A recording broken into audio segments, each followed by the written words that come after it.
Welcome back to my channel Lucky Tiffins. ಇಂದಿನ ಅಡಿಗೆ ಉತ್ತರ ಕರ್ನಾಟಕ ಶೈಲಿಯ ಮೊಳಕೆ ಕಾಳಿನ ಪಲ್ಯ. ಮೊದಲಿಗೆ ಒಂದು ಪ್ಯಾನಲ್ಲಿ ಸ್ವಲ್ಪ ಆಯಿಲ್ ಹಾಕ್ಕೊಳ್ಳಿ. 1 ಸ್ಪೂನ್ ಅಷ್ಟಾದರೆ ಸಾಕು. ಅದಕ್ಕೆ 2 ಬಟ್ಲು ಮೊಳಕೆ ಕಾಳು ತೊಗೊಂಡಿದ್ದೀನಿ ನಾನು. ಅದನ್ನು ಚೆನ್ನಾಗಿ ಫ್ರೈ ಮಾಡ್ಕೊಳ್ಳಿ. ನೀವು ಬೇಕಾದರೆ ಕುಕ್ಕರಲ್ಲಿ 1 ವಿಷಲ್ ಬೇಯಿಸ್ಕೋಬೋದು. ನಾನಿಲ್ಲಿ ಹಾಗೆಯೇ ತೊಗೊಂಡಿದ್ದೀನಿ. ಚೆನ್ನಾಗಿ ಹುರ್ಕೊಳ್ಳಿ.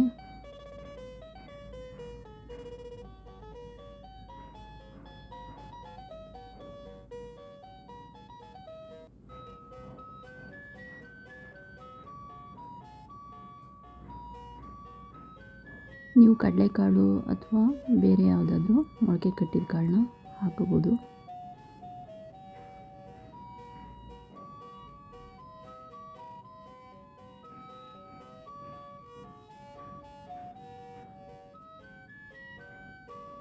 ನೋಡಿ, ಅದನ್ನು ತೆಗೆದಿಟ್ಕೊಂಡು ನಂತರ 1-2 ಸ್ಪೂನ್ ಎಣ್ಣೆ ಹಾಕ್ಕೊಳ್ಳಿ. ಅದಕ್ಕೆ ಸ್ವಲ್ಪ ಸಾಸಿವೆ, 1 ಸ್ಪೂನ್ ಜೀರಿಗೆ, ನಂತರ ಒಂದು ದೊಡ್ಡದಾದ ಈರುಳ್ಳಿಯನ್ನು ಸಣ್ಣಗೆ ಕಟ್ ಮಾಡ್ಕೊಂಡು ಹಾಕ್ಕೊಳ್ಳಿ. ನೀವು ಬೇಕಾದರೆ ಇಲ್ಲಿ ಕಡಲೆ ಬೀಜ ಕೂಡ ಹಾಕೋಬೋದು.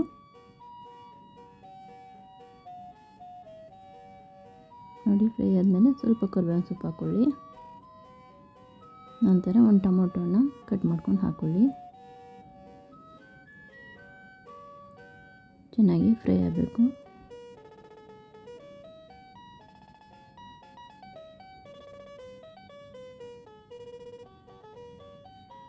ನಂತರ ಅದಕ್ಕೆ 1 ಸ್ಪೂನ್ ಧನಿಯಾ ಪೌಡರ್, 1 ಸ್ಪೂನ್ ಅಚ್ಚ ಖಾರದ ಪೌಡರ್ ಹಾಗೂ 1 ಸ್ಪೂನ್ ಗರಂ ಮಸಾಲ ಪೌಡರ್, ಸ್ವಲ್ಪ ಅರಿಶಿನ ಹಾಕ್ಕೊಳ್ಳಿ.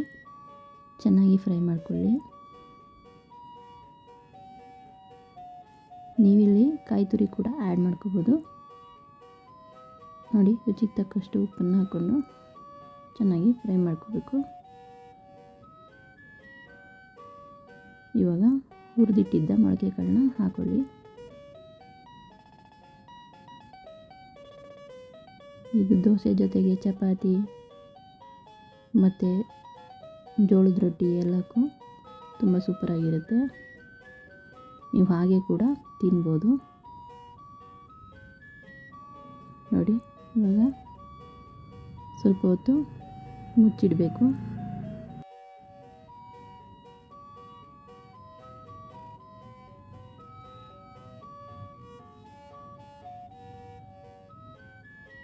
ಈಗ ಸ್ವಲ್ಪ ಕೊತ್ತಂಬರಿ ಸೊಪ್ಪನ್ನು ಹಾಕಿ ಚೆನ್ನಾಗಿ ಮಿಕ್ಸ್ ಮಾಡ್ಕೊಳ್ಳಿ. ಸ್ವಲ್ಪ ಹೊತ್ತು ಬೇಯಲು ಕಡಿಮೆ ಉರಿ ಹಾಕಿ ಬಿಡಿ. ನೋಡಿ, ಇವಾಗ ಆಗಿದೆ. ಒಂದು 5 ನಿಮಿಷ ಬಿಟ್ಟರೆ ಚೆನ್ನಾಗಿ ಫ್ರೈ ಆಗಿರುತ್ತೆ. ಇವಾಗ ನಾನಿಲ್ಲಿ ಹುರ್ಗಡ್ಲೆ ಚಟ್ನಿ ಪುಡಿನ ಹಾಕ್ತಾಯಿದ್ದೀನಿ. ನಾನು ಮೊದಲೇ ಹಾಕಿದ್ದೀನಿ ಇದರ ರೆಸಿಪಿನ, ಅದನ್ನು ನೋಡ್ಕೊಂಡು ಮಾಡ್ಕೊಳ್ಳಿ. ಇಲ್ಲಾಂದರೆ ಹುಚ್ಚಳ ಪುಡಿ ಇರುತ್ತೆ ಅಥವಾ ಚಟ್ನಿ ಪುಡಿ ಯಾವುದಾದ್ರೂ ಕೂಡ ಹಾಕೋಬೋದು. ಅದಕ್ಕೆ ಸೂಪರ್ ಟೇಸ್ಟ್ ಕೊಡುತ್ತೆ.